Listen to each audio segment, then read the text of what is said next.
Bonsoir à tous et bienvenue dans le Grand JT. Tout de suite, le sommaire. Près de 3500 nouveau-nés ont commencé leur vie sans domicile fixe en Ile-de-France en 2025. Ce chiffre alarmant, issu de l'enquête Repère menée par le SAMU et Solipam. Un projet qui vise à mesurer l'impact de la qualité et de la stabilité de l'hébergement sur la santé des mères et de leurs enfants. Nos deux invités co-autrices du rapport seront en plateau en première partie de ce Grand JT. Dans le Bon Point, on va s'intéresser à la manière dont les filles et les garçons se construisent aujourd'hui entre égalité affichée et stéréotypes encore très présents dans leur quotidien. Tout de suite, on va faire le point sur l'actualité de l'éducation du jour avec Shirley Adélaïde. Bonsoir Shirley. Bonsoir Virginie, bonsoir à tous. À la une de ce journal, une proposition de loi visant à informer systématiquement les victimes d'agressions sexuelles de la sortie de prison de leur agresseur. Une mesure qui pourrait changer beaucoup de choses, puisqu'aujourd'hui c'est le juge qui décide sur demande de communiquer ou pas la date de sortie de détention. Le texte adopté hier à l'unanimité à l'Assemblée nationale est né après le suicide il y a un peu plus d'un an de Yanis, un adolescent de 17 ans dont l'agresseur avait été mis en liberté sans que le jeune homme en ait été averti au préalable. La députée macroniste Laure Miller est la rapporteure du texte. Elle était ce matin sur France Inter. Ça a beaucoup de sens parce que beaucoup de victimes sont traumatisées par l'idée d'apprendre comme ça, par des rumeurs dans le village, que l'agresseur est sorti de prison, que personne ne les a informés et que c'est évidemment une espèce de deuxième traumatisme pour elles que de dire qu'elles peuvent potentiellement le recroiser à tout moment. Avec cette proposition de loi, l'objectif est de mieux comprendre, mieux prendre en compte le traumatisme des victimes. Et si la communication autour d'une libération, même temporaire, de l'agresseur devra être faite dans les meilleurs délais, le texte interdit d'entrer en contact avec la victime ou de se trouver à proximité de son domicile ou de son travail. Écoutez Laure Miller. C'est l'idée de forcer, entre guillemets, le magistrat à se poser systématiquement ces questions, demander à la victime où est-ce qu'elle habite, où est-ce qu'elle travaille, où est-ce que travaille son conjoint ou sa famille, pour vraiment pour mettre toutes les chances de son côté pour que la victime ne rentre jamais en contact avec l'agresseur. La mesure pourrait entrer prochainement en vigueur puisque une procédure accélérée a été déclenchée par le gouvernement, ce qui veut dire qu'il y aura une seule lecture dans chacune des deux chambres. C'est désormais au tour du Sénat de l'examiner. Et toujours au sujet des violences sexuelles, le ministre de la Justice, Gérald Darmanin, propose d'exclure tous les crimes sexuels de la procédure de plaider coupable. Oui, une procédure qui permet de raccourcir le temps de l'instruction et de l'audience si l'accusé reconnaît l'intégralité des faits, mesure phare de la réforme de la justice criminelle menée par Gérald Darmanin qui disait vouloir désengorger les tribunaux.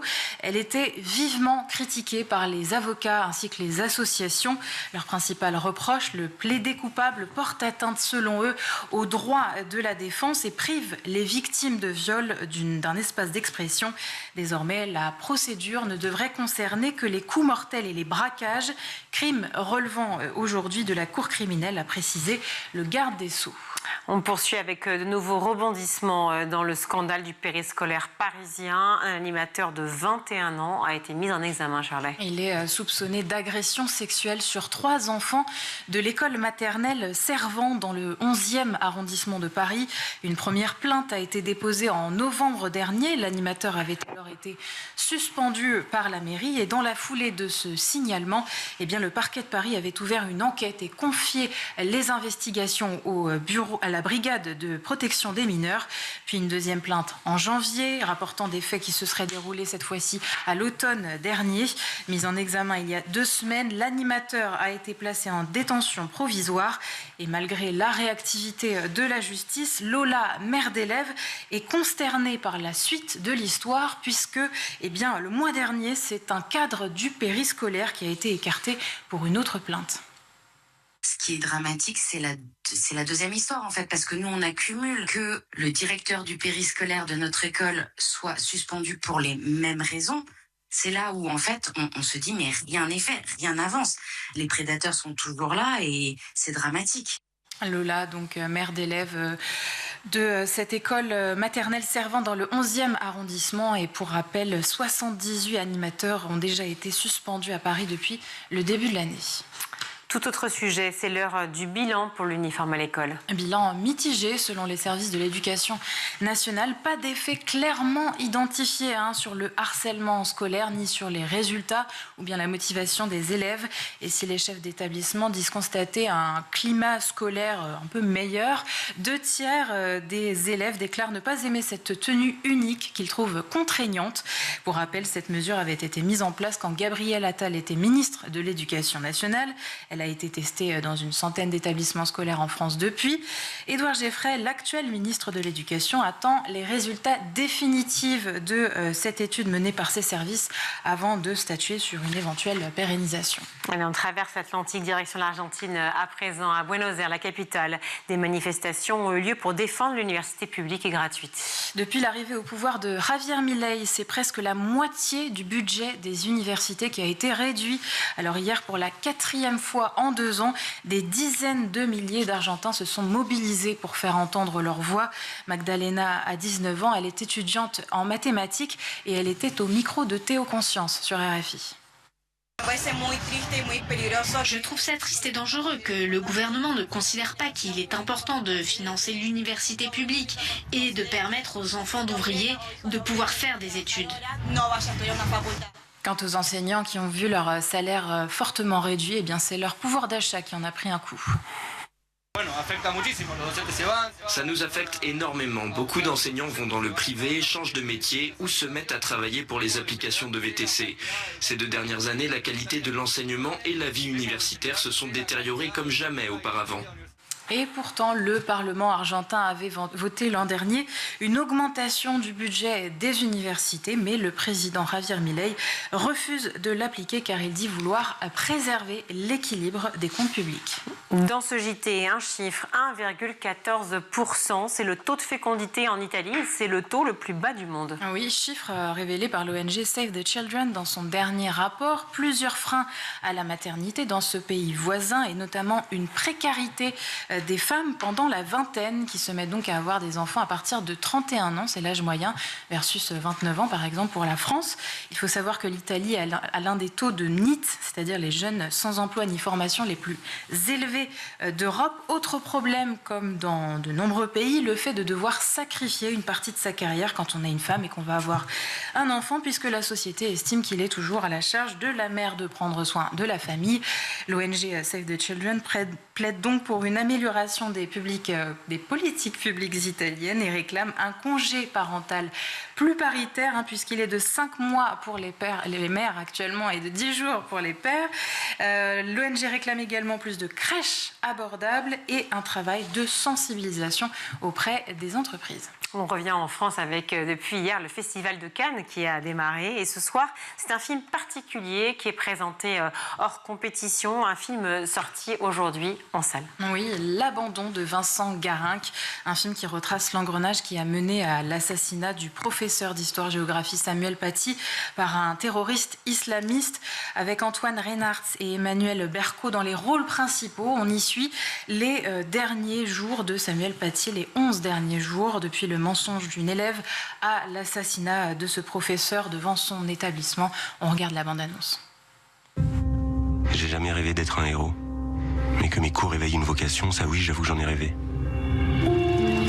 Bonjour, monsieur Paty. Aujourd'hui, on va faire une étude de cas. Liberté d'expression, liberté de la presse. Ça vous dit quelque chose? C'est Charlie Hebdo? Exactement. Pas de blague aujourd'hui? Bon, allez, une blague pour Drissou. Il y a un problème? Je viens de revoir les vidéos, les vues arrêtent pas d'augmenter. Elle est mensongère, elle donne clairement le nom du collège de monsieur Paty. Il faut la faire supprimer. Faut pas prendre ça à la légère. Faudrait que vous rédigiez un rapport et alerter le service de défense et de sécurité. Ça s'est pas passé comme ça. Bachira l'a menti. On est complètement derrière vous.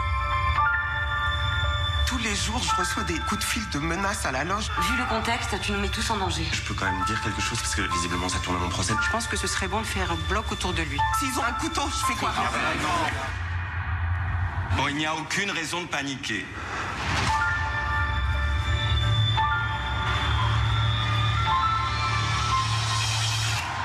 Mais jamais j'aurais imaginé que mon nom entrerait dans les livres d'histoire.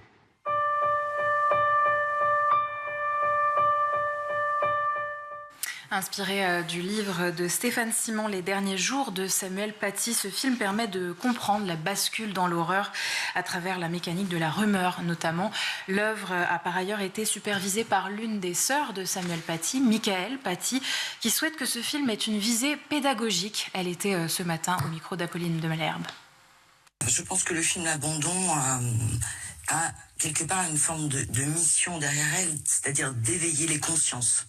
Parce qu'en montrant les failles, les petites lâchetés, les moments où tout aurait pu basculer, c'est une sorte de miroir qui invite chacun donc à s'interroger sur ce qu'on aurait pu faire ou ce qu'on a laissé faire. Est-ce qu'à l'heure actuelle, on ferait en pareille circonstance, en fait. Ce film a une vertu éducative indéniable. Et ceux qui le verront s'en rendront compte parfaitement. Donc j'aimerais effectivement que l'éducation nationale s'en empare. Une réflexion serait en cours au sein du ministère de l'Éducation au sujet d'une possible intégration du film au matériel pédagogique. Eh bien, en attendant, vous pouvez toujours aller le voir au cinéma puisqu'il vient de sortir aujourd'hui. L'Abandon donc au cinéma, L'Abandon de Vincent Garinck. Merci beaucoup Charlie pour ce JT.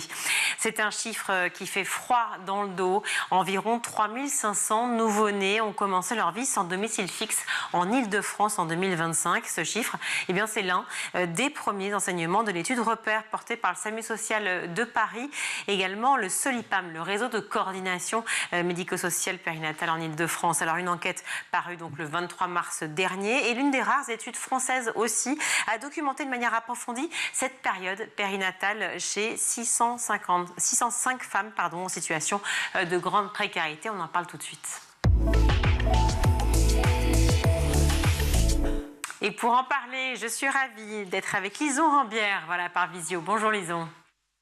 Bonjour. Merci d'être avec nous. Vous êtes épidémiologiste au SAMU social de Paris. Également à vos côtés, Maria Yassagashvili. Bonjour. Bonjour. Bonjour Maria, vous êtes doctorante en géographie de la santé et sage-femme au réseau SOLIPAM Île-de-France. Donc toutes les deux, je disais, autrices de cette étude Repère pour recherche sur la périnatalité et l'errance résidentielle. Premier constat que peu de gens connaissent. Depuis 2012, la mortalité infantile augmente dans notre pays, principalement à cause du creusement des inégalités, mais tout cela on va le décrypter ensemble. Est-ce que c'est surtout la raison qui vous a poussé l'une et l'autre à mener cette étude Repère? Lison? Ça fait partie d'une des raisons principales. Aussi, c'était quelque chose qui était fortement remonté du terrain, le fait que c'est des problématiques de plus en plus présentes pour les personnes à la fois du secteur médical mais aussi du secteur social. Pour vous, de votre côté, Maria Yassagashvili, l'impact sur l'hébergement et sur la santé des femmes enceintes et des bébés, c'est un sujet qui a été assez peu documenté. Il y avait urgence aussi à enquêter dessus. Oui, effectivement, parce que souvent les femmes qu'on accompagne à l'association dans laquelle je travaille sont très invisibilisées dans les projets de recherche très souvent parce qu'elles ont effectivement cette errance qui les rend très mobiles sur les territoires. Donc difficilement en tout cas mobilisées dans des recherches pour comprendre en fait l'impact qu'il y a sur leur santé et sur leur situation sociale. Quand vous parlez d'errance résidentielle, Maria Yassagashvili, quand vous parlez d'errance résidentielle, vous parlez de quoi très exactement ? En fait, c'est des femmes qui, principalement, elles sont hébergées très souvent par les 5-15 ou par d'autres dispositifs de mise à l'abri d'urgence. Et du coup, de cette manière-là, les politiques actuelles et les manques d'hébergement, en tout cas les manques de places d'hébergement offertes actuellement par rapport à la demande qui existe, on parle d'une errance où les femmes peuvent changer d'hébergement toutes les semaines. Du coup, ils peuvent faire entre 36 et 40 hôtels pendant leur période périnatale, donc entre 6 mois de grossesse et 3 mois du nouveau-né. Du coup, une femme, par exemple, peut faire entre 16 et 28 hôtels différentes juste en étant enceinte, donc avant son accouchement, et les mêmes chiffres à peu près après l'accouchement jusqu'aux 3 mois du nouveau-né. Cette étude, donc, vous avez interrogé 605 femmes en très grande précarité. Comment vous les avez choisies les unes les autres? Elles viennent d'où exactement? Peut-être Lison Rambière. Il y avait 2 sources de données différentes. La première, c'était des femmes qui étaient suivies par le réseau Solipam aussi, d'où le partenariat assez rapproché avec le réseau Solipam sur cette étude. Et les femmes, dans ce cas-là, elles étaient suivies à plusieurs reprises pendant leur grossesse et après l'arrivée du bébé. Et on a également interrogé des femmes qui n'avaient pas d'accompagnement médico-social et qui étaient hébergées à l'hôtel. Donc pour ça, on a tiré au sort parmi les femmes qui étaient en âge de procréer et qui vivaient à l'hôtel. Ensuite, il y a plus de 5000 femmes qui ont été contactées pour savoir si elles étaient éligibles à l'enquête, c'est-à-dire si elles étaient enceintes ou si elles venaient d'avoir un bébé. Et pour celles qui l'étaient et qui souhaitaient participer, elles ont été rencontrées directement là où elles vivent, dans les hôtels, dans tous les départements d'Île-de-France. Ce qui impliquait aussi, je l'imagine, de pouvoir les interroger dans les langues complètement différentes. Tout à fait. Donc, on a pu avoir recours à de l'interprétariat, soit via des connaissances même des enquêteurs qui pouvaient connaître différentes langues, soit via un recours à un interprétariat professionnel par téléphone. Ça représente combien de bébés qui sont sans domicile fixe, à peu près sur le territoire, en tout cas qui ont commencé leur vie sans domicile? Maria? On a essayé de calculer ces chiffres parce qu'effectivement, sur les territoires français, donc en Île-de-France, l'ARS, c'est une de celles ARS qui met l'indicateur de sans-abri sur leurs chiffres du PMSI. Donc, c'est le logiciel qui fait sur toutes les chiffres des naissances qui ont lieu en Île-de-France. Et pour 2025, c'était pas disponible. Donc, on a décidé de faire un peu une enquête auprès de la plateforme hôtelière Delta. Donc, c'est la plateforme régionale qui gère les parcs hôteliers des mises à l'abri. Et effectivement, d'autres dispositifs d'urgence d'hébergement comme celles financées par les départements ou par les dispositifs de DNA pour la demande d'asile. Et on a trouvé qu'approximativement, il y a 3500 bébés qui sont nés sur l'année 2025 sans domicile fixe, qui correspond très souvent sur les chiffres aussi déjà inquiétés par l'ARS entre 2019 et 2024, où on est toujours autour de 3002-3004 bébés nés en 2025 sans abri. Les premiers résultats mettent en évidence, et on s'en doutait malheureusement, je cite, un cumul massif de vulnérabilités. Les premières vulnérabilités criantes, quelles sont-elles? Peut-être Maria, oui. Effectivement, on est sur des états de santé dégradés. On a un taux de césarienne qui monte à 30%, donc c'est des femmes qui principalement vont accoucher par césarienne.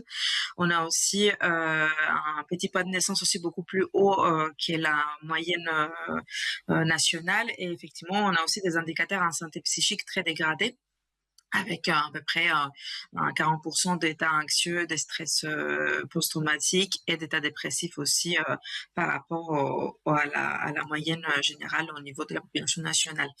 Et aussi, on a des états de faim très élevés chez les femmes qu'on a pu enquêter, avec des femmes qui n'ont pas pu manger, par exemple, un minimum 3 fois dans la journée. Ni nourrir comme elles le souhaitaient leur enfant. Des vulnérabilités très fortes, aussi beaucoup de violence évidemment que l'on imagine à la fois dans les hôtels mais surtout dans la rue. On a eu la chance et l'émotion aussi de recevoir une femme qui a vécu 17 ans dans la rue. Elle s'appelle Anne Lorient. Elle a subi de multiples viols. Elle a donné naissance dehors, dans la rue, à ses enfants. Elle a fondé depuis une association. Je vais vous proposer de regarder un extrait. Elle était avec nous sur ce plateau et j'aimerais vous faire réagir toutes les deux. Par instinct, il se passe des choses, instinct de survie, ça s'appelle, il se passe des choses, quoi. Vous mettez les gens à distance, vous apprenez à vous défendre, le self-défense, hein. Et puis, vous parlez un minimum aux maraudeurs, des gens qui passent pour donner à manger, tout ça. Mais bon, très très vite, moi je suis très sauvage. Je me rase la tête, je me ressemble à un homme, je me mets en treillis militaire. Faut pas qu'on vous approche. Exactement. Pour me mettre dans la foule, quoi. Faut pas qu'on me voit. Mais malheureusement, vous êtes quand même repérés puisque vous subissez d'autres viols, encore et encore. Ça ne s'arrête pas. Qu'est-ce qui a été le plus dur en dehors de ces viols dans la rue? Le plus dur, c'était la solitude, je pense. Et puis, la faim aussi. La propreté, moi je suis quelqu'un de très propre et vraiment c'était un manque d'hygiène, ça me rendait dingue. parle d'instinct de survie, Anne-Laurian, et aussi l'hygiène. Elle a beaucoup insisté ensuite sur notre plateau. Est-ce que c'est ce que vous ressentez, évidemment, toutes les deux de votre côté, que ce soit du côté du SAMU social ou du côté du réseau Solipam, ou vous en tant que sage-femme, évidemment, Maria Yassagashvili, Lison Ramblière, c'est pareil. J'aimerais votre sentiment, tous les deux. Est-ce que c'est ce que vous vivez presque au quotidien lorsque vous rencontrez ces femmes? Peut-être Lison, allez-y. Pour commencer, je trouve quelque chose de très fort dans ce témoignage, c'est qu'on voit vraiment l'invisibilisation que les femmes utilisent dans l'espace public quand elles sont sans domicile. Et là, dans le témoignage, on voit aussi l'intérêt de mener des projets de recherche qui permettent de visibiliser cette population qui est invisibilisée dans notre société. Et je trouve que ça légitime d'autant plus l'importance de faire de la recherche auprès de cette population, de pouvoir comprendre ces problématiques, de pouvoir aussi estimer la place qu'elles représentent dans la société, puisque sans faire de la recherche approfondie sur ce sujet, c'est un sujet qu'on ne voit pas. Et pourtant, il existe bien. Et après, sur les problématiques qui sont mises en avant dans cet extrait, on voit aussi l'importance du soutien social. Et c'est quelque chose qu'on a retrouvé de manière très importante aussi dans l'étude, avec des femmes qui sont souvent très isolées et dont l'isolement favorise aussi l'exposition aux violences.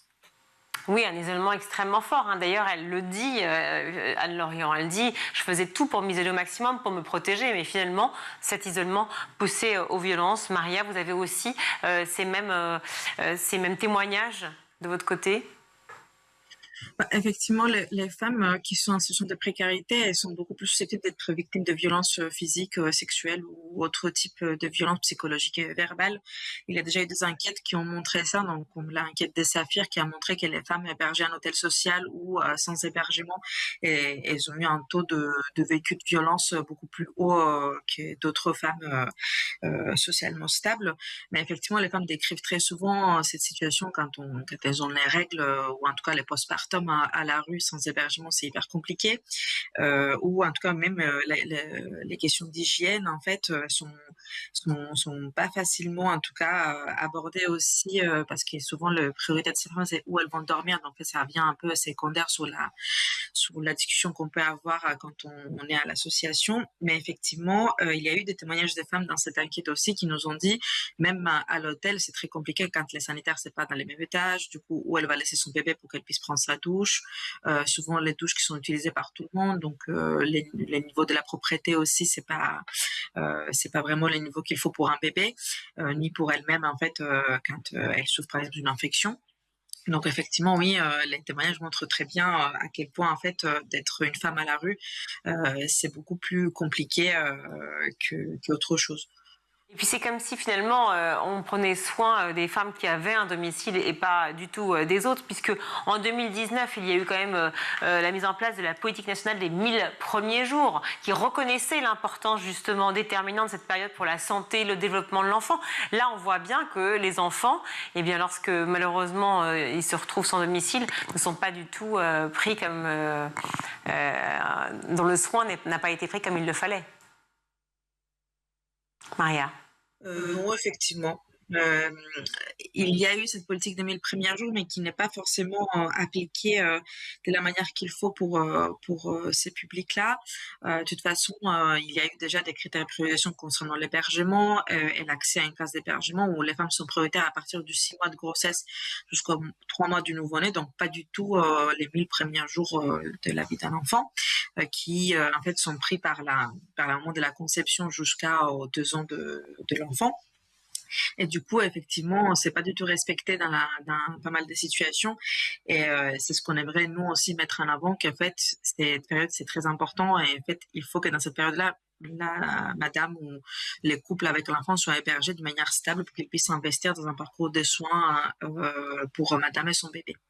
On parlait de mortalité infantile, c'est aussi cela qui explique effectivement ce que vous venez de dire, en fait, la situation de ces mamans qui sont en errance résidentielle subissent davantage ces drames. On a trouvé dans le rapport repère des taux de mortalité néonatale qui sont 8 fois supérieurs aux taux qui sont observés dans la moyenne nationale française, qui sont par ailleurs des taux particulièrement élevés par rapport aux moyennes européennes. Donc on est on ne s'attendait pas forcément à avoir des taux si hauts, bien qu'on s'attendait à avoir des taux supérieurs. Ce résultat, il est vraiment marquant pour montrer le lien direct entre la précarité d'hébergement, la précarité de vie, l'instabilité aussi résidentielle, l'absence d'hébergement, tout ce que ces conditions pendant la grossesse et à l'arrivée du bébé ont sur les chances de survie de cet enfant. Pour parler des mamans, toujours, Lison Ramblière, effectivement, on parlait d'insécurité alimentaire. Enfin, c'est Anne Lorient qui témoignait ici, qui nous en parle. Elle avait faim, très faim. La détresse psychique était là, évidemment, mais quelque part, elle le disait, ça passait au-dessus, tellement il y avait une urgence, finalement, de survie, un instinct de survie dont elle parle. Est-ce qu'il y a suffisamment de dispositifs d'aide alimentaire? Vous qui travaillez pour le SAMU social, vous dites que vous êtes épidémiologiste, donc au SAMU social. Il y a des accompagnements des dispositifs d'aide alimentaire suffisants pour toutes ces femmes? Alors, il existe des dispositifs alimentaires, mais dans les résultats de repères, ce qu'on voit, c'est qu'ils ne suffisent pas à protéger de l'état de faim, puisque les femmes qui recourent à l'aide alimentaire ont quand même des états de faim modérés à sévères qui sont assez importants. Et on voit aussi que ces dispositifs d'aide alimentaire, ils ne sont pas forcément toujours adaptés aux besoins des femmes, notamment en période périnatale, puisque pendant la grossesse, on ne peut pas tout manger comme aliment, d'autant plus quand on a un diabète gestationnel.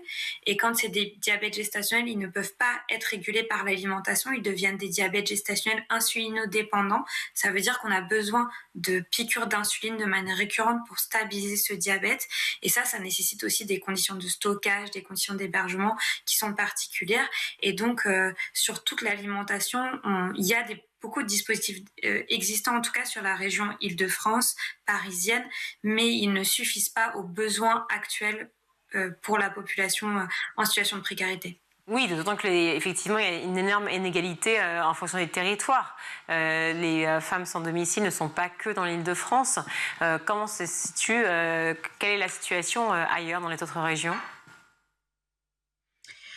C'est très difficile à expliquer parce que nous, on a fait une étude sur les territoires franciliens qui est beaucoup plus, où on a une précarité beaucoup plus présente, mais effectivement, par rapport au récit qu'on a eu sur des femmes qui ont pu avoir des expériences dans les territoires un peu éloignés d'Île-de-France, comme vers Bretagne ou vers Strasbourg ou vers d'autres territoires, c'est très compliqué parce qu'il n'y a pas forcément le maillage associatif qui est présent sur les territoires franciliens.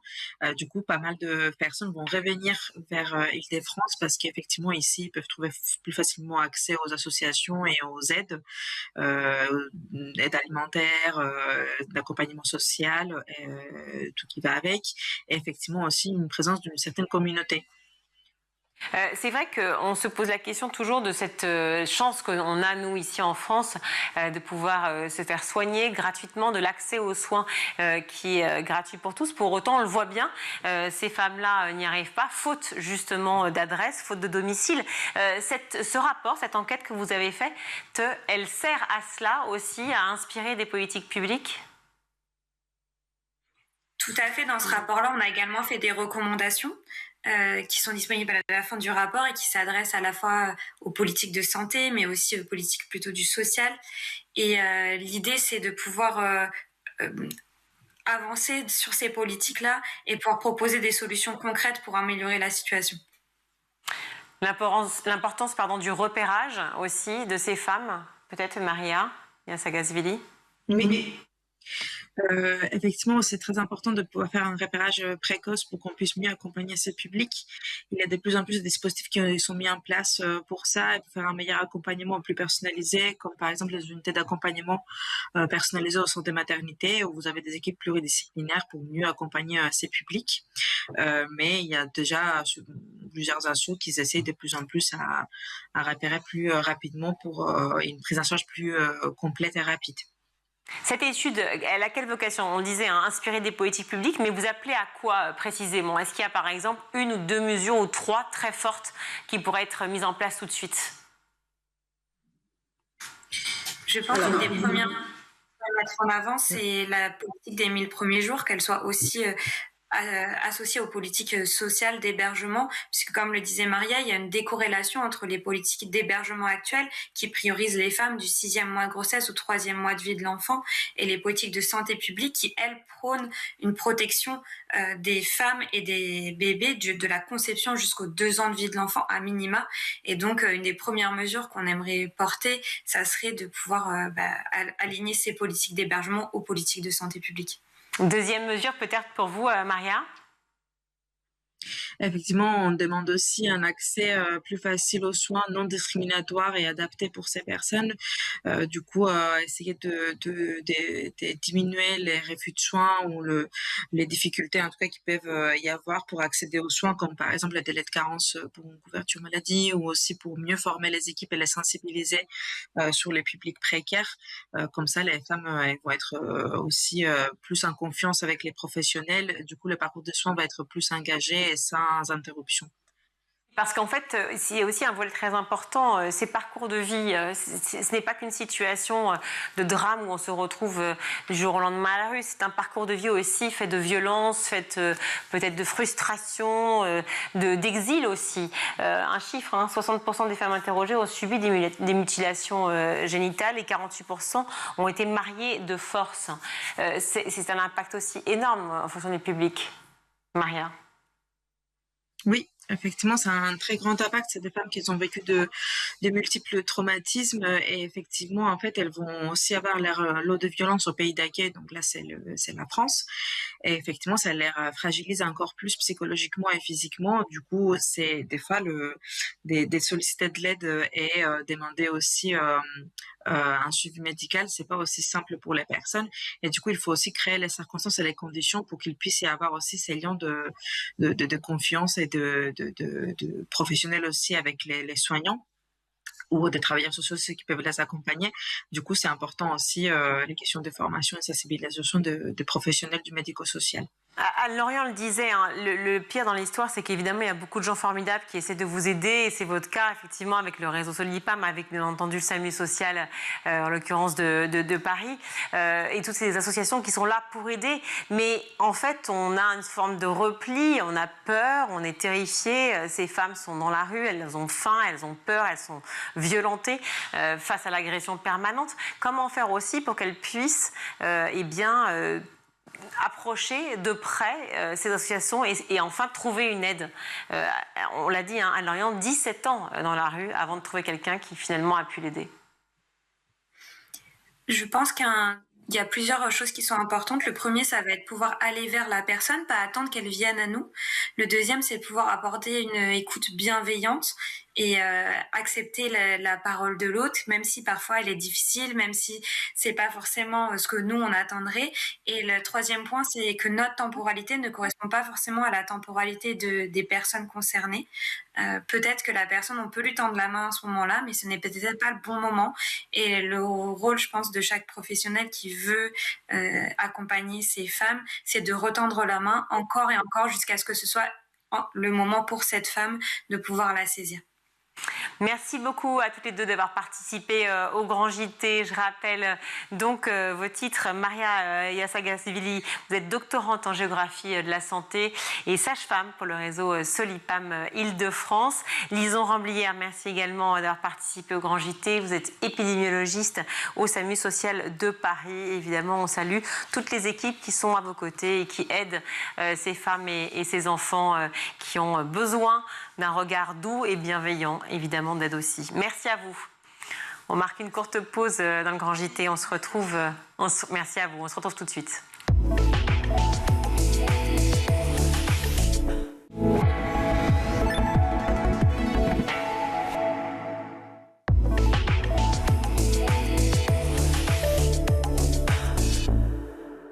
De retour dans le Grand JT, je suis ravie d'accueillir Catherine Monod-Béranger. Bonjour. Bonjour. Merci d'être avec nous. Vous êtes chercheuse et autrice en anthropologie du genre, chef de projet à l'égalité hommes-femmes pour le Conseil départemental de la Haute-Garonne, chargée de cours aussi à Sciences Po Toulouse, autrice de ce livre Filles-Garçons, à quoi s'identifier, comment se construire, et c'est paru aux éditions Autrement, un livre qui donne la parole aux préadolescents sur les questions à la fois d'identité et de genre, et aussi évidemment d'égalité ou si c'est pas pour dire d'inégalité, justement. La question, effectivement, de genre, elle arrive à quel âge ?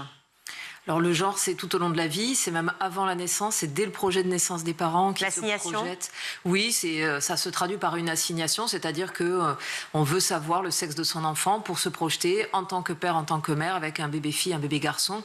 On crée tout un univers, tout un référentiel de décoration de chambre, d'achat de vêtements, de jouets, de petits livres pour bébés, et on va avoir des interactions différentes avec les bébés filles et les bébés garçons, selon que l'on soit père ou que l'on soit mère aussi, le temps qu'on va passer avec l'enfant selon son sexe à soi et celui de l'enfant et le type d'interaction qu'on va avoir. Donc en fait c'est tout au long de la vie, mais l'âge auquel j'ai choisi ces enfants-là, c'est celui de la préadolescence, donc ça c'est une catégorie on va dire sociale, c'est pas une catégorie biologique, c'est ce temps entre la petite enfance et l'adolescence. Donc c'est en gros CM2, 6e, c'est ça? Jusqu'à la 3e à peu près? 8 à 12 ans. 8 à 12 ans. Ah 8 à 12 ans, oui d'accord, c'est plutôt jusqu'à 5e, oui, à peu près, hein, en gros. À partir de la 4e, on parle d'adolescence en général, on commence à rentrer dans l'adolescence. Juste je reviens sur la question du genre, parce qu'on a l'impression que les petits-enfants, c'est-à-dire que ceux qui sont en maternelle, en tout cas dans l'école élémentaire, souvent jusqu'à peut-être le CE2, n'ont pas, eux, je parle pas des adultes qui les entourent, parents, professeurs, éducateurs, mais eux n'ont pas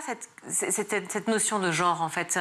Ils jouent ensemble. Est-ce que c'est une fausse idée ou pas?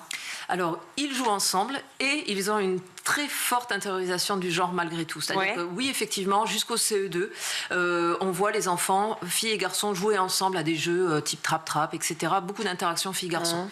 Et puis, à partir du CM1, CM2, on voit effectivement deux univers cohabiter. On est sur de l'ensemble séparé, une mixité tout à fait relative. Hein. Tout le monde est dans le même bâtiment, dans la même cour, mais les jeux ne sont pas les mêmes, les activités ne sont pas les mêmes et les enfants apprennent à se conformer aux attentes de la société.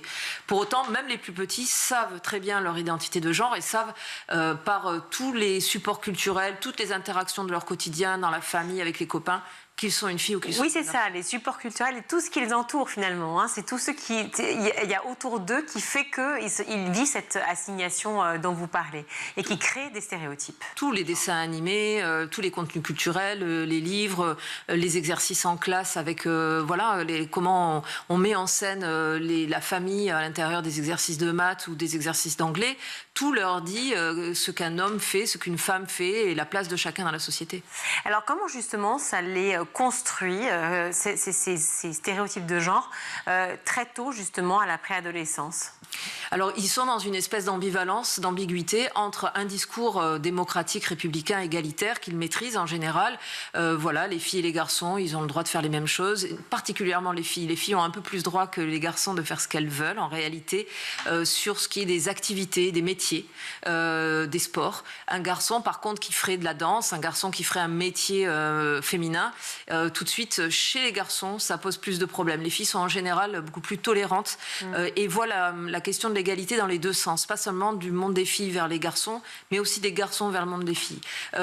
Et puis après, il y a la question aussi, donc on voit une forte polarisation entre les filles et les garçons, mais à l'intérieur du monde des garçons aussi, on voit qu'il y a des garçons, notamment issus des milieux les plus privilégiés, qui sont très éduqués à l'égalité de genre, à l'égalité en général, à déconstruire les stéréotypes. Ils sont outillés, accompagnés par leurs parents là-dedans, alors que ceux qui sont beaucoup plus en prise avec la culture populaire, les médias, etc., dans les catégories sociales populaires, ils sont sur, on va dire, une répartition beaucoup plus genrée, binaire des rôles. Répartition genrée et binaire qu'on retrouve effectivement sur les réseaux sociaux beaucoup et dans la société aussi.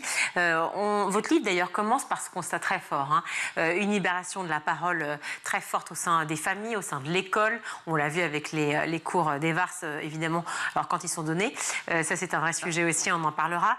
Une succession de grandes avancées, notamment avec bien sûr MeToo, avec l'IVG dans la Constitution, inscrit enfin dans la Constitution, qui quand même continue de faire débat dans certaines catégories de population. Donc on voit bien que c'est quand même très fragile et dans d'autres pays aujourd'hui qu'on aurait pensé, comme les États-Unis, complètement préservés de cela, c'est encore mis en question.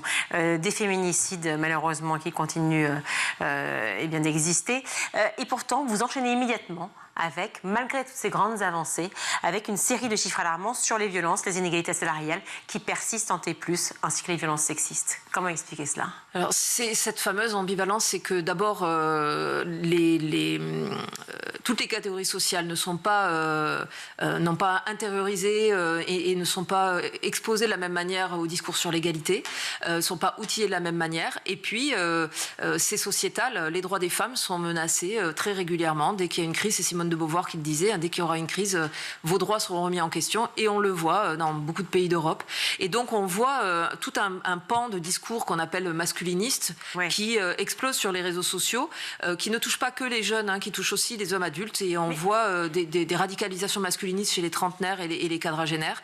Et donc, ces enfants-là sont exposés à ce discours-là. Et dans mes entretiens, dans mes observations, j'ai pu recueillir beaucoup de témoignages et beaucoup d'observations qui montrent que l'égalité femmes-hommes dans les relations affectives, dans les relations conjugales, chez ces garçons-là, certains de ces garçons, n'est pas du tout acquise.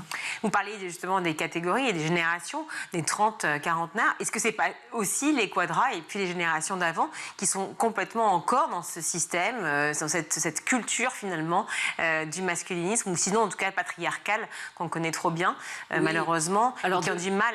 Depuis l'Antiquité grecque, on parle de la crise de la masculinité, parce qu'en fait, à chaque fois qu'il y a un changement sociétal, des changements structurels dans la société, alors la place des hommes doit se reconfigurer. Mais ça, c'est vieux. C'est ça qui pose problème, en fait. C'est pas tant d'arriver... On vous dit, il y a une crise de la masculinité qui serait liée à l'augmentation des droits des femmes. Et en fait, ça mettrait en péril une société, la civilisation occidentale, parce que les femmes prendraient une place qui n'est pas la leur. Qui serait la place des hommes, qui ne serait pas une place à part entière. Mais c'est ça le sujet. Viendrait tout fragiliser. Et le problème, c'est que ces enfants-là, par le biais des influenceurs, par le biais des contenus sur YouTube, par le biais et puis des médias mainstream, où ce discours quand même abonde, ils y sont eux-mêmes exposés. Dans les familles aussi, très certainement, via les pères, les grands frères, les cousins, il faut que chacun retrouve sa place, que les hommes doivent commander, les femmes doivent avoir une position subalterne. Un constat que vous faites également avec les générations, on l'appelle la Gen Z ou la Gen Alpha du coup, est-ce que les plus jeunes ont moins cet élan justement masculiniste, ou est-ce qu'ils sont plus en réaction?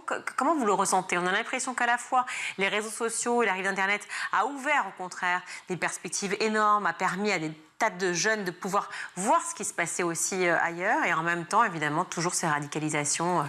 On ne peut pas observer un phénomène sans regarder les différences de genre, les différences d'âge, les différences de classe sociale, il y a de configuration familiale. Dire les garçons, les filles, c'est très difficile. Donc on peut dire que, comme le HCE, le Haut Conseil à l'égalité l'a démontré, qu'il y a une forte polarisation. Et donc d'un milieu social à un autre, il ne va pas y avoir forcément le même discours.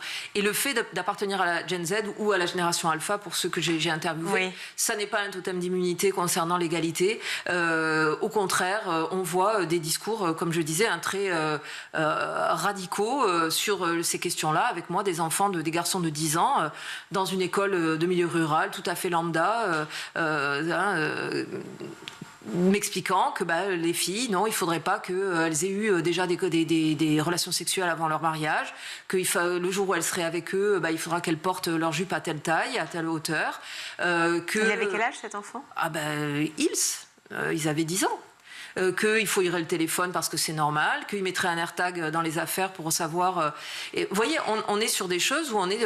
ça se porte un nom, ce sont des violences de coercition, quoi. On est sur des choses qui sont répréhensibles. Est-ce que ce sont des systèmes de reproduction aussi, de schémas qu'ils avaient au sein de leur propre famille? Est-ce que vous avez ressenti quand vous discutez avec eux ou pas? Ça, je n'ai pas pu fouiller jusqu'à savoir d'où venaient ces discours-là, mais ce que j'ai pu constater, c'est que ceux qui étaient les plus exposés au contenu numérique, c'est-à-dire les enfants des milieux populaires, généralement, ou classe moyenne. Encore faut-il avoir un téléphone portable aussi, non? Oui, mais la tablette, le téléphone portable, les réseaux sociaux des parents, pas toujours les leurs, YouTube, donc ils ont des écrans, il y en a toujours dans la maison, et donc ce sont ces garçons-là. Alors évidemment, il ne s'agit pas du tout de les stigmatiser, ils sont eux-mêmes le produit d'une éducation, d'une socialisation, mais la question c'est comment on les accompagne pour sortir de cette vision des rapports femmes-hommes, et comment on accompagne les familles, comment on accompagne les enseignants à pouvoir les détecter détecter et à avoir des pratiques plus qu'un discours qui soit vraiment égalitaire. Comment se construire dans un monde où finalement, eh bien, on prône d'un côté effectivement l'égalité, on est là à vanter les mérites d'une société qui évolue, d'un conte de fées féministe réel qui n'est pas du tout réel, et on le voit malheureusement aujourd'hui. Et de l'autre côté, effectivement, ce masculinisme qui continue de perdurer, ou en tout cas cette société qui continue de payer moins les femmes, moins rémunérées dans le travail et dans la société, les droits qui ne sont pas toujours encore réels. Comment construire un enfant, notamment un préadolescent, dans ce monde-là ? Moi, j'ai vu des signes positifs. J'ai vu une forme d'homogénéité chez les filles. C'est-à-dire que, quels que soient leurs milieux sociaux, elles tiennent toutes le discours de l'égalité. J'ai vu des garçons des milieux culturellement privilégiés, économiquement, mais aussi culturellement, des enfants de profs, des enfants d'artistes, qui avaient vraiment un discours révolté quand on leur parlait de féminicide, de violences sexuelles, etc. Donc, ça prouve bien que lorsqu'on amène des contenus, quand on amène de la sensibilisation, quand on donne à connaissance les faits et qu'on leur donne des clés d'explication sur les stéréotypes, les représentations, sur les violences, ils sont capables de comprendre et de déjouer. Donc ça va passer forcément par la sensibilisation des familles, des enfants, des adultes, des parents, mais aussi la formation des enseignants, des animateurs du périscolaire, de toute la communauté éducative pour arriver à ne pas être seulement dans le discours, que tout le monde maîtrise et que la plupart, vraiment, on sent que ce sont des valeurs qu'ils portent en eux. Pour autant, au moment de la mise en pratique, certains stéréotypes, certaines représentations les dépassent et ils ne se rendent pas compte qu'ils sont dans la perpétuation, dans la reproduction des inégalités. Et c'est là qu'il faut que la formation de tous et de toutes soit plus... Ils sont en pleine construction. La problématique, c'est aussi qui va effectivement dispenser ces cours, notamment d'éducation à la vie relationnelle et sexuelle, les fameuses EVARS. Il n'y en a que 3 par an, donc c'est pas non plus un miracle. Mais bon, ça existe, ça mérite d'exister. Est-ce que ça... Tout dépend de qui donc dispense ces cours-là et effectivement de la formation de ces à la fois professeurs, éducateurs, mais aussi éducateurs du périscolaire. Je pense que ça va au-delà des EVARS. Alors les EVARS, évidemment, oui. J'espère que depuis 2020, où la première loi avait été mise en place, on arrive enfin à les appliquer, mais cette éducation à la vie affective, relationnelle et sexuelle, c'est une chose, mais il y a ensuite la formation des professionnels, la sensibilisation à l'intérieur des familles, pour que tout le monde se rende compte que ça ne se joue pas juste sur 3 heures de cours dans l'année, ou 3 séances de cours, ça se joue dans toutes les pratiques pédagogiques, dans toutes les interactions dans la cour de récréation, dans les propositions d'activités ludiques, éducatives, dans le discours que l'on va, et l'accompagnement qu'on va faire d'une situation. Par exemple, voilà, c'est des choses que j'ai pu entendre, une petite fille qui se plaint qu'un garçon l'embête dans la classe ou à l'école, dans la cour, et l'adulte référent va lui dire « oui, c'est peut-être parce qu'il est amoureux de toi ». Et qu'est-ce qu'on est en train de lui dire là ? Que le garçon ne doit pas se tempérer, ne doit pas... et que l'amour, ça ressemble à ça ? Qu'est-ce qu'on dit au garçon pour que lui-même ne se retrouve pas en faute et n'apprenne pas lui-même à ses dépens aussi un jour que la loi n'autorise pas ce qu'il est en train de faire. Donc c'est vraiment au quotidien, c'est pas juste sur quelques heures de cours. Donc c'est de la formation initiale et de la formation continue. On voit une position, alors c'est un petit pas de côté que je fais, mais on voit une position de certains artistes aujourd'hui, à l'instar de Bruno Solo ou d'autres, prendre une position vraiment de c'est à nous, hommes, de bouger, à nous de prendre la parole, à nous d'évoluer. On voit aussi beaucoup de choses sur les réseaux sociaux, sur Instagram, avec le Protégeons nos filles barré et Éduquons nos garçons à côté. Est-ce que c'était aussi cela vers lequel il faut pencher, appuyer ? C'est quelque chose auquel je crois beaucoup, et je parle de sensibilisation. Alors on ne va pas former les enfants de 8 ans à la question de l'égalité femmes-hommes au sens comme on formerait des adultes, mais je vois que les petites filles ont plein de modèles aujourd'hui. Alors c'est du féminisme pop, un peu édulcoré, c'est pas toujours, c'est très ambivalent avec le rapport au corps, etc. Pour autant, avec un discours sur le rejet des violences, sur la capacité à être émancipée, à décider de son propre destin. Je pense que maintenant il est temps de faire des propositions aux garçons qui vont dans ce sens-là, en leur expliquant que la masculinité, la virilité, c'est pas simplement être fort sur un terrain de foot, être démonstratif ou violent, c'est aussi être dans l'empathie, être dans l'écoute des émotions, les siennes et celles des autres, c'est être dans le care, dans le soin aux autres, dans tous ces métiers aussi où on leur apprend qu'en fait ce sont des métiers réservés aux femmes, les métiers du soin, de l'éducation, etc. Et ben non, il faut leur proposer d'autres modèles de masculinité, et que des grandes stars. Alors Bruno Solo, ça leur évoque rien. Ça évoque les personnes par rapport à la génération parce que ça atteindra les parents, évidemment. Mais que les jeunes enfants de 8, 10, 12 ans, garçons, aient des référentiels masculins qui leur proposent une alternative. Merci beaucoup Catherine Monod-Béranger d'être venue sur le plateau du Grand JT nous parler de votre livre Filles-Garçons, à quoi s'identifier, comment se construire. C'est paru aux éditions Autrement, une égalité toujours inachevée, point d'interrogation. La dernière de couve est vraiment très évocatrice effectivement dans l'urgence. Merci beaucoup d'être venu sur le plateau du Grand JT. On va retrouver tout de suite le maire de School TV avec le ZAP. Une des spécificités de FA, c'est justement... Bien joué, bien dit. c'est qu'on va donner des conseils. On n'est pas là en tant que professionnel, on est vraiment là en tant que père. Et ça, c'est important, ce qu'a pu relever ma collègue Marie-Hélène, c'est-à-dire qu'on va apporter des conseils qu'on a plus ou moins testés sur le terrain, qu'on a expérimenté aussi, et on va redonner. Donc les autres associations n'ont pas forcément ce regard-là. Il y a beaucoup des associations autour d'experts, et nous, on va aussi...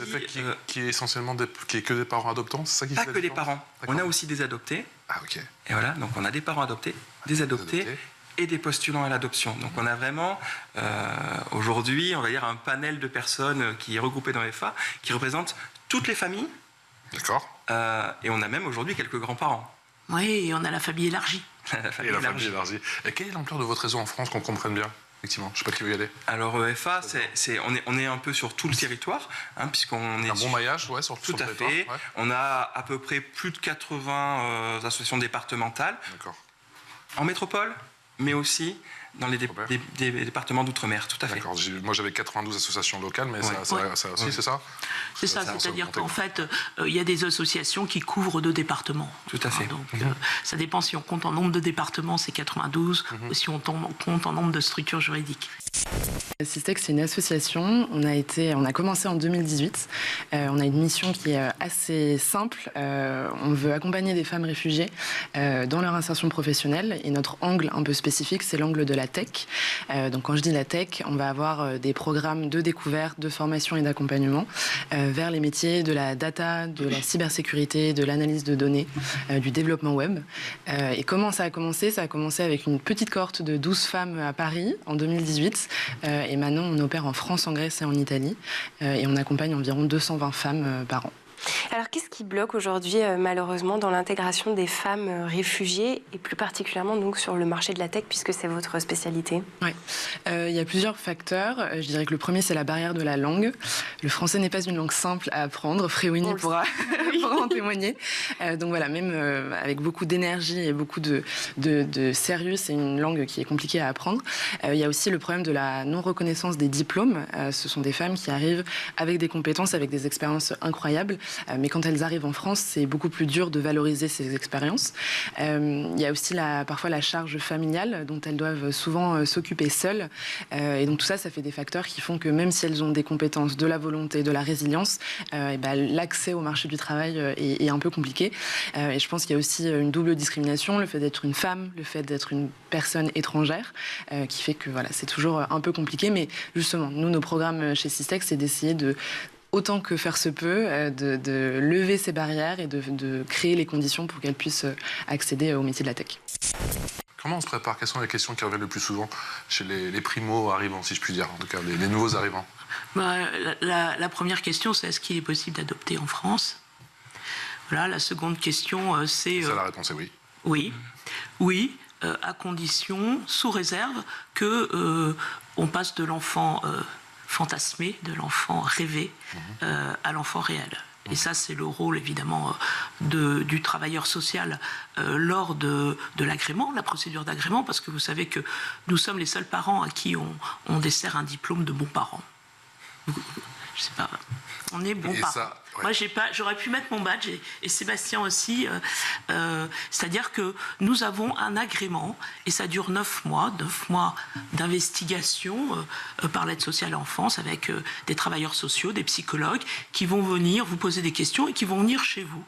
Voir si vous êtes en capacité. Donc, voir votre environnement, voilà. Oui. Questionner aussi sur votre travail, j'imagine. Exactement, oui. Okay. Et voir votre capacité à adopter un enfant. Voilà. Et donc, au bout de ces 9 mois, c'est pas le hasard si c'est 9 mois, on vous décerne, ou pas, un agrément pour l'adoption. Et c'est à partir de là que commence l'attente. Et l'attente, ça peut être quand même 3 ans. D'accord. En moyenne, en France. À partir du moment où on a l'agrément ? Exactement. À partir de l'octroi de l'agrément, l'attente est de l'ordre en moyenne de 3 ans. Et c'est là où vraiment on conseille aux parents, de ne pas se décourager, et 2, de travailler bien avant l'agrément, avant d'avoir ce diplôme, de travailler leur projet d'adoption en venant nous rencontrer. Et c'est pour ça qu'on a un certain nombre de conférences, d'ateliers, notamment en scolarité. Comment se passe justement l'accompagnement, Sébastien, pendant nous a raconté, je vous en prie. Sébastien, cet accompagnement pendant l'obtention effectivement de ce diplôme, comme vous dites, de cet agrément? Ça va dépendre en tout cas déjà de chaque famille. Il y en a certains qui vont vouloir attendre sans forcément se préparer, se projeter, et d'autres effectivement qui vont s'investir, qui vont commencer à participer à ces ateliers, d'appréhender finalement les besoins spécifiques de ce que c'est qu'un enfant d'abord abandonné, ensuite un enfant qui va être adopté, et puis comment on peut l'accompagner. Et ça, on va un peu développer toutes les phases de la vie de cet enfant jusqu'à la recherche des origines. Tout ça, ça a été co-construit avec elle. Ça n'a pas de sens de faire un programme et de faire un programme sans avoir le retour des femmes qu'on accompagne. Donc voilà, Fréwénie nous a donné ses retours après le programme. 1 mois, 3 mois, 6 mois après, on a vraiment... Il y a un vrai suivi. Voilà, un vrai suivi. Déjà en one-on-one. Donc Fréwénie, ça fait longtemps qu'on se parle régulièrement. Mais aussi au niveau des données, on a beaucoup de collecte de données qui font que nos programmes fonctionnent, mais ils fonctionnent parce qu'ils sont co-construits avec les retours des femmes qu'on accompagne et avec les données qu'on peut récolter après nos programmes. Et puis d'ailleurs, à tel point que certaines femmes qui ont suivi le programme, je crois aujourd'hui, travaillent aussi au sein de Systec pour influencer les décisions qui sont prises. Il y a aussi la question du mentor, parce que si je ne me trompe pas, là encore une fois, chacune de ces femmes a un mentor, hein, c'est bien ça. Vous, qui a été votre mentor? Qu'est-ce qu'il ou elle vous a apporté? Oui, j'aime beaucoup de chez Systec, c'était le mentorat. Et normalement, j'ai 2 mentors. Deux. Mais ils s'appellent Marielle et Mathilda. Ils m'ont accompagnée dans mon nouveau projet. En plus, j'ai un formateur, Christophe. Il m'a aidé, il m'a conseillé pour guider quel chemin il est bien. Parce que ça donne vraiment accompagner avec eux. En plus, pour connaissance autour de nous, comment ça se passe. En plus, chez Systec, c'est pas comme normal, ça adapte chaque femme comme ils ont appris leurs compétences. Ça donne vraiment bien le mentorat. Voilà pour le ZAP, c'est la fin de ce grand JT. Merci à vous tous de nous avoir suivis. Merci à toute l'équipe en régie ce soir, à la réalisation Angèle Jean-Girard, le son Thibaut Gorille-Lafont, le maquillage Florence Gudin, Élodie Villefrit et Siam Carbouche à la rédaction. Charlet Adélaïde, ce soir, grand JT. On vous retrouve très bientôt, ma chère Charlet. Oui, avec grand plaisir à la fin du mois. Très bonne soirée à tous et à demain. Ciao.